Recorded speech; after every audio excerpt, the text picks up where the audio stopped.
Hi everyone, this is Chris. As I think about this week's discussion question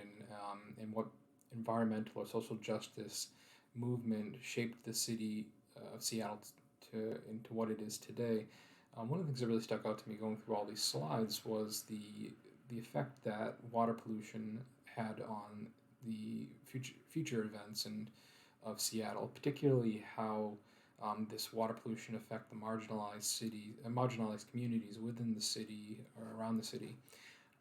These are like the tribal communities, the immigrant communities, um, communities that typically would not have had much power. And by what they're able to do by is through some of these actions is come together as a group, and even though they're together,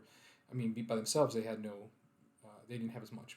pull. They were able to come together as a group and really kind of force change between the tribal communities, the immigrant communities, and even the environmentalists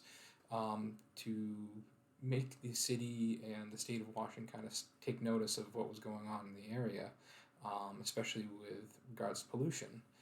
And it really didn't matter what type of pollution they were talking about. There seems to be a significant number of different water issues this state has had,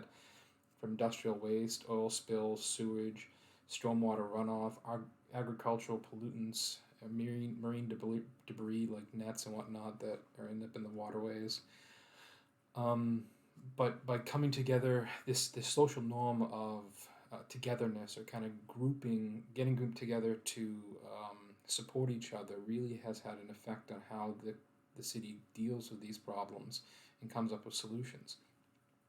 And while many of these communities still tend to bear the brunt of a lot of these environmental issues in the area, still kind of, even when it comes to looking at tree covering, it tends to be in these areas where they're not having as much uh, as fast an effect. But the focus is there in the planning, in the city's planning, and it's a focus in every topic that they're looking at. It's definitely something that by coming together as this group, they've been able to affect social change within the way the city and the state